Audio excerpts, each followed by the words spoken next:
قربانی کس کس پر لازم ہے؟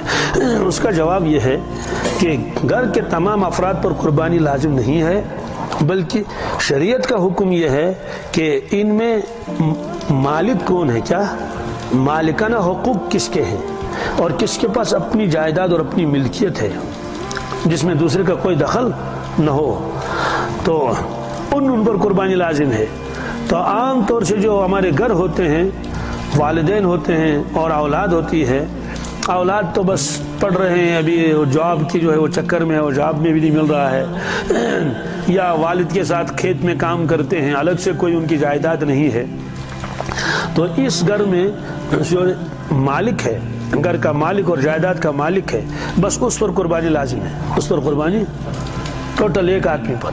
سوال ہے کہ جو اس کی جو اہلیہ محترمہ ہے، ہاں اگر اس کے پاس سونا ہے، مہر کے پیسے ہیں، ظاہر سی بات ہے جو خاتون 80 سال کی ہوگی اس کا مہر بھی موجود ہوگا، نہیں ہوگا نا، اور پرانی جو ہماری مائیں ہیں تو ان کے پاس تو زیورات بھی نہیں، اس لیے وقتاً فوقتاً یہ ان میں سے خرچ کرتے رہے، آج تو کچھ بھی نہیں، بہت لے دے کہ آنکھ دائر سنتھمت کا اور کوئی تمنا بھی نہیں اب ان کی، تو ظاہر سی بات ہے تو ماں کے پاس بھی کچھ نہیں ہے، تو صرف والد صاحب ہیں، تو والد صاحب کے اوپر قربانی لازم ہو جائے گی۔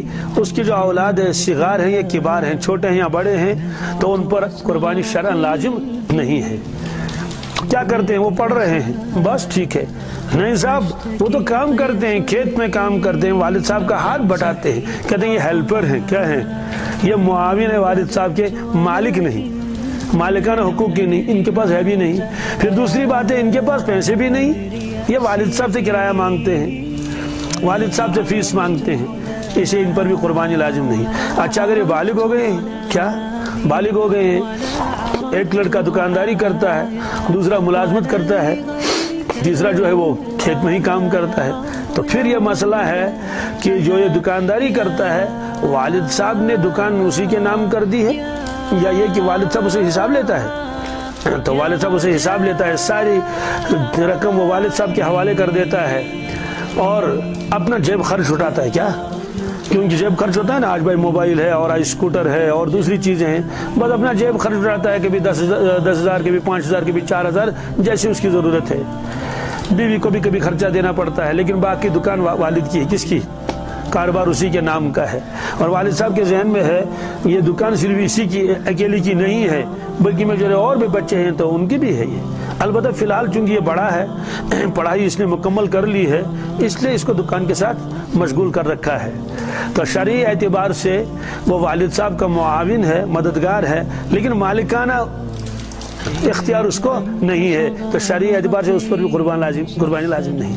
لیکن اگر والد صاحب نے اس کو مالکانہ حقوق دیے ہیں اور اس سے یہ کہا کہ بیٹے یہ دکان تمہاری ہے، کیا ہے، کیونکہ مجھے تو سب اولاد کی تو فکر کرنی ہے کہ یہ اسی میں ایڈجسٹ ہو جائے گا، کیونکہ یہ دکانداری کر ہی رہا ہے کئی سال سے، تو اس کے لیے یہی ہے، البتہ اسے یہ کہا رکھا ہے کہ بھائی گھر کا خرچہ دینا پڑے گا، کچن کا خرچہ، اب وہ کچن کے لیے کبھی چاول لاتا ہے، کبھی تیل لاتا ہے، کبھی مسالہ لاتا ہے، باقی دکان کا سارا حساب اس نے اپنے پاس رکھا ہے، والد صاحب اس میں کوئی مداخلت بھی نہیں کرتا ہے، ہاں کبھی کبھار اسے کہتا ہے کہ بیٹے ضرورت ہے 10,000 دے دو، 20,000 دے دو، 30,000 دے دو، باقی اس کو معلوم ہے اس کے پاس اپنی بیلنس ہے، والد صاحب کو معلوم ہے اس کو بھی ضرورت ہے، بھائی اس کے بھی مستقبل کے لیے جو ہے وہ ہونا چاہیے، تو ظاہر سی بات ہے اس کا مطلب تو یہی ہوا کہ جوائنٹ فیملی ہونے کے باوجود وہ جو اس کا ایک بیٹا ہے جس کو کسی قدر اس نے مالکانہ حقوق دے رکھے ہیں، اور باقی بھائیوں کو بھی یہ ذہن میں ہے کہ والد صاحب نے یہ دکان تو اسی کو دے رکھی ہے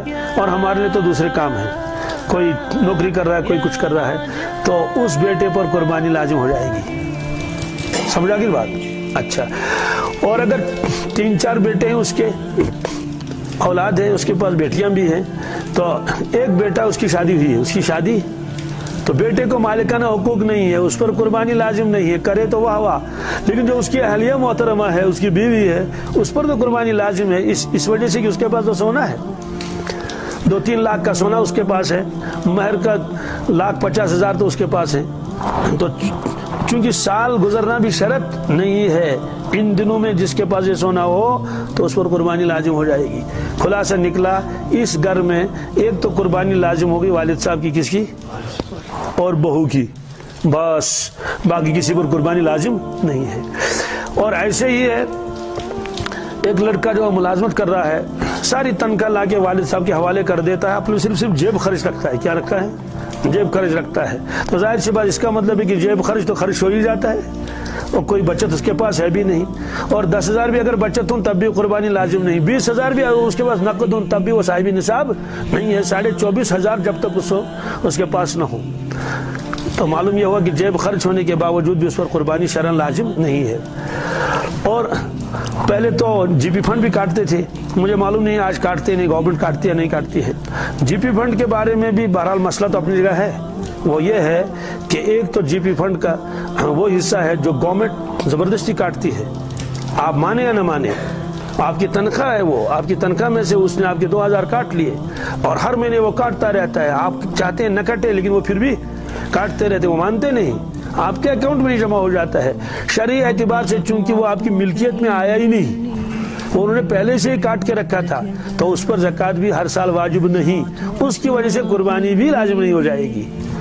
ہاں اگر آپ 3,000 بھرتے ہیں، 2,000 تو گورنمنٹ نے آپ کے اوپر لازم کر رکھا ہے، 1,000 آپ اپنی مرضی سے بھر رہے ہیں اور 3 سال ہو گئے، تو 1,000 آپ بھر رہے ہیں، تقریباً 36,000 روپے جمع ہو گئے۔ کتنے؟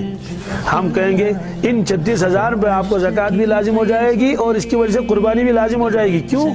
یہ تو آپ کی امانت آپ نے اس کے پاس رکھی ہے، چاہے آپ نے بینک میں رکھی ہو، زید بکر عمر کے پاس رکھی ہو یا گورنمنٹ کے پاس رکھی ہو، اس لیے وہ تمہاری رقم اپنی تھی، آپ مالک ہونے کے باوجود اپنے اختیار سے اس کو وہاں رکھ رہے ہیں، تو اس کی وجہ سے قربانی لازم ہو جائے گی۔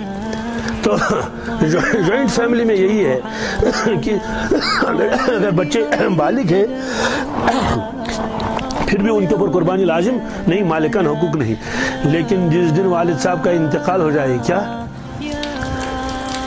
چاہے ابھی بھی جوائنٹ فیملی ہے اور انہوں نے ایک کو بتایا بھائی یہ تو خاندار ہے، کیا ہے یہ؟ وہ خاندار، ان کے خاندار کریں حوالہ امسی، تو جس دن والد صاحب کا انتقال ہو جائے گا اسی دن سے وہ سارے صاحب نصاب بن گئے اور مالک بن گئے، اگرچہ بھی پراپرٹی تقسیم نہیں ہوئی، ان پر قربانی لازم ہے۔ اگر ہم تقسیم کریں گے، اس کے بھی 24,500 آ گئے، اس کے بھی، اس کے بھی، اس کے بھی، اس کے بھی، مثلاً والد صاحب کا انتقال ہوگا، 1.5 لاکھ روپے جمع تھا، 1.5 لاکھ روپے اس وقت تک وہ والد صاحب کا تھا، لیکن جب والد صاحب کا انتقال ہوا، ابھی دفن بھی نہیں ہوا، تو وہ فطری طور پر ان کے اولاد کی طرف منتقل ہو گئی، چاہے ابھی آپ نے ہاتھ میں نہ لیا ہو ایسی ساری جائیداد۔ اس پر ایک مسئلہ بھی ہے، وہ مسئلہ میں نے شاید آپ کو پہلے بھی بتایا تھا۔ ایک بہت بڑے عالم تھے، بزرگ تھے، ان کے پاس ایک خاتون آئی مسئلہ پوچھنے کے لیے۔ کیا مسئلہ اس نے پوچھا؟ مسئلہ اس نے یہ معلوم کیا کہ حضرت میرے شوہر تیز مزاج ہیں، ایک مرتبہ اس سے لڑائی ہوئی تھی تو میں تو اس نے قسم کھائی اگر تم اپنے باپ کے گھر گئی تو تجھے طلاق ہے۔ تجھے یہ یو پی والے کہتے ہیں باپ کے گھر، یہ ان کی زبان ہے، ہمارے یہاں کہتے ہیں مالو نگر کیسے، کیا کیسے، تو باپ کے گھر۔ اب میں باپ کے گھر گئی نہیں، سال ہو گئے، والد بیمار بھی ہو گئے، تب بھی نہیں گئی کیونکہ وہ سمجھدار تھی، لیکن اب والد کا انتقال ہو گیا ہے۔ اب میں سوچتی ہوں کیا کروں، جاؤں یا نہ جاؤں؟ نہ جاؤں تو اس کے بغیر بھی چارہ نہیں، جانا بھی توڑے پڑے گا۔ تو اس بزرگ کے پاس آئی، عالم بھی تھے، انہوں نے کہا بیٹی یہ طلاق معلق ہے، طلاق تو پڑ جائے گی، طلاق تو پڑ جائے گی، اس لیے کہ آپ نہیں جا سکتی۔ تو وہاں بیٹھے ہوئے تھے انہی کے شاگرد، جن کے انہیں حضرت کے شاید حضرت شاہ عبدالعزیز محدث دہلوی تھے یا کون، اس لیے میں نے ان کا نام نہیں لیا۔ تو جو شاگرد تھے ان کا نام تو معلوم ہے، کیا حضرت مولانا قاضی ثناء اللہ پانی پتی، کیا یہ پانی پتی ہے، بات سمجھے، ایک امرتسری الگ ہے، یہ قاضی ہے، قاضی ثناء اللہ پانی پتی رحمۃ اللہ۔ یہ بہت اونچے درجے کے بزرگ بھی تھے اور بہت زبردست بڑے عالم تھے۔ ان کی تفسیر مظہری، کیا ہے مظہری ہے ان کی۔ تو انہوں نے اپنے استاد سے کہا بہت ادب کے ساتھ، بڑے احترام کے ساتھ اور بہت ہی انکساری اور عاجزی کے الفاظ کے ساتھ کہا حضرت مجھے اجازت ہے کیا میں اس کے سوال کا جواب دے دوں اگر آپ کی اجازت ہو؟ حضرت تو جواب دے چکے تھے، حضرت نے فرمایا کہ ہاں آپ کو بھی اجازت ہے۔ حضرت سمجھ گئے کہ یہ بھی یہی کہے گا اور ذرا میری بات کو مضبوط بنائے گا، اس کی تائید کرے گا۔ حضرت نے عورت سے کہا کہ آپ اگر جاؤ گی طلاق نہیں پڑے گی، کیا اگر آپ جاؤ گی طلاق نہیں پڑے گی. اب حضرت کے سامنے حضرت فرماتے ہیں طلاق پڑ جائے گی اور حضرت فرماتے ہیں طلاق نہیں پڑے گی. اس پر اس بزرگ نے فرمایا کہ قاضی صاحب طلاق نہیں پڑے گی، یہ تو کوئی ایسا مسئلہ تو ہے ہی نہیں کہ جو سمجھ میں نہ آ رہا. تو عربی اول کا لڑکا بھی حل کرے گا. طلاق معلق ہے، اگر تم باپ کے گھر گئی تو تمہارے اوپر طلاق ہے. تو حضرت نے عرض کیا، حضرت جب تک باپ زندہ تھا تو وہ باپ کا گھر تھا، جب آپ کا انتقال ہو گیا وہ باپ کا گھر نہ رہا، وہ بھائیوں کا گھر ہوا. اگر یہ اب جائے گی باپ کے گھر جائے گی نہیں، اس لیے کہ اس کا انتقال ہوا. انتقال کے بعد ساری ملکیت ختم ہو جاتی ہے. تو آپ کو معلوم ہے اس بزرگ نے کیا کیا؟ انہیں کہ کھڑے ہو جاؤ کیا، اور اس کی پیشانی پر بوسہ دیا. کیا دیا؟ کہا تم وقت کے امام بیہقی ہو. کیا ہو؟ تم وقت کے امام بیہقی ہو. تو معلوم یہ ہوا کہ جب تک آدمی زندہ ہے، چاہے وہ بے ہوش پڑا ہوا کیوں نہ ہو، کوما میں کیوں نہ ہو، لیکن جب تک وہ زندہ ہے، لوگ کہتے ہیں بھی زندہ ہے، تب تک ساری جائیداد اسی کی مانی جائے گی. لیکن جس آن اور جس وقت اس کی جان نکل جائے گی تو وہ کسی چیز کا مالک نہیں رہے گا. اسی لیے حضرت نبی اکرم صلی اللہ علیہ وسلم نے فرمایا کہ لوگوں اپنی زندگی میں کچھ کر لو. کیا؟ اپنی زندگی میں کچھ. تو مرنے کے بعد آدمی کہے گا میں وہ کروں گا یہ کروں گا، تو مرنے کے بعد تو کچھ بھی نہیں کر پائے گا. وہ تو ساری جائیداد جو بھی تھی سب تو وارثین کے حق میں ہو گئی. ایسے کہتا ہے کہ اب یہ کروں گا یہ کروں گا، اس کو یہ